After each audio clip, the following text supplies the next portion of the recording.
Well, what a beautiful winter's morning. Thanks to this sun and the really cold Arctic air last night, we've got some great stuff going on. And while many people go off to some very exotic places in the world to take landscape photography, I'm here in my back garden. It's the first frost of the year, and I really like the fact that we've got all of this sort of frosty white. We've got the sun coming in here, but look here, look. Can you see how the sun's coming through this leaf here, and it's still got green light on it? I really like that, and I can't resist trying to get a shot of it. Ah, look at the way the light's hitting that green area, that morning light, just the tree in the background. And look at how the ice has stayed so cold and blue. And it's interesting, isn't it?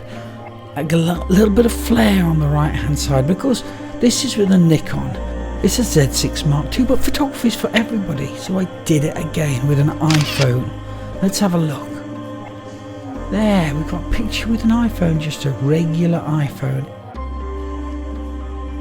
Hey, don't they say that all things come to those that wait? Because I've been waiting here to see what happens with the sky behind, and look, I waited just long enough and we've got a bit of blue appeared, so I think that's going to really help pop those greens there. It's a lovely scene. Let's get another few shots and see if we can get a bit lower and get that blue sky in. Oh, there we go, more iPhone images, and it's done a good job with the HDR that the iPhone's got, doesn't it? Even on the wide angle, look, and that blue sky has really helped that pop, and especially if we put a little bit of an edit on it, look, I think it, you're getting quite a lot out of an iPhone. Now let's get the Nikon, let's zoom in a little bit to some icy areas. Now I'm using this Z6 Mark II with the Nikon 24-200mm. So these are at 200mm at it'll be 6.3, and as you can see, it's doing a great job of recording the blue behind the coldness and the crispness, even into the sun there. Look, but away from the sun, away from the blue sky, sideways onto the light. And look at this, it's picking out lovely little details. They look like birds flying, don't they, about with the ice clinging to their beaks. We have a tree, and that light now is starting to really punch through this tree. So I'm wondering if we can get low enough here. We can get the green on this side and on this side. Let's try that.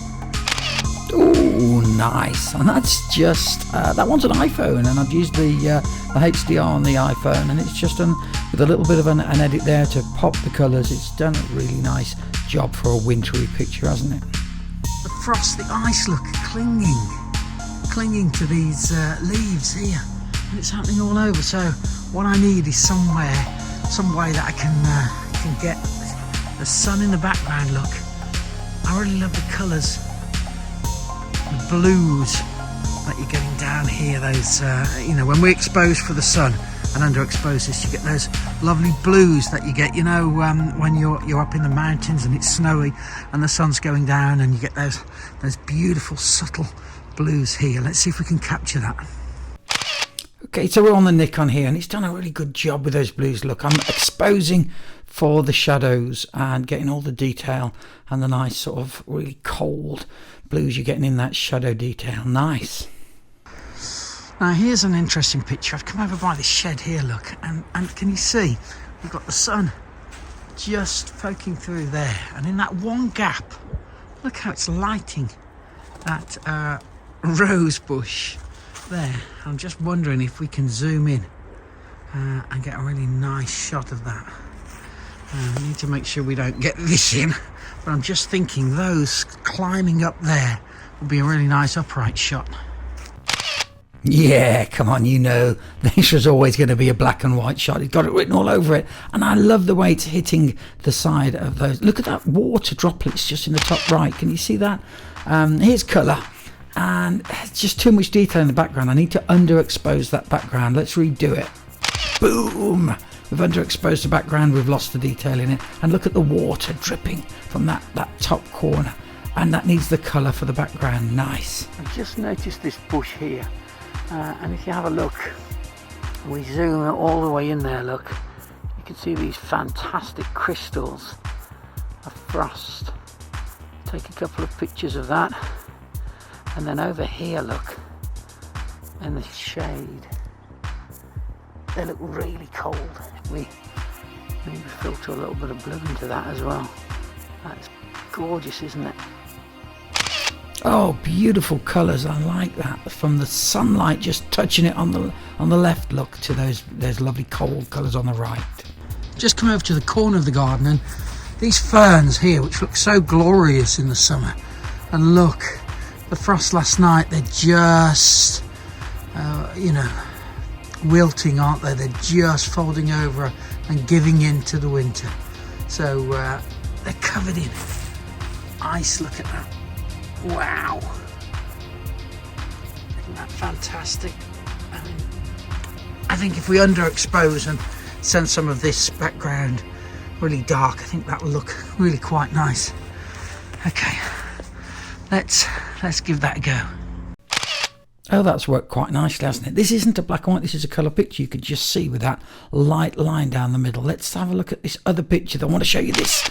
That is my favourite picture. Look at that. Doesn't that sum up winter? Two ferns, look, and they're almost holding hands. They've wound their leaves around each other to help try and support each other, try and stay up just that little tiny bit longer. Isn't that beautiful? I love that picture. These pictures were all taken on a Nikon 24 to 200 Z lens. It's a cracking lens, and if you think about it, 24 to 200, surely that's the only lens you ever need. And if you'd like to see more about that lens, have a look at the review I've done here. I think you'll like it.